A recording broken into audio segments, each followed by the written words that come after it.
ito, political dynasty. Sa Davao, magkakapatid yung tumatakbo.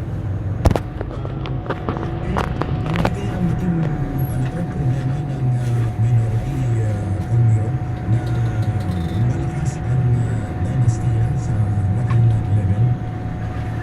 Oo.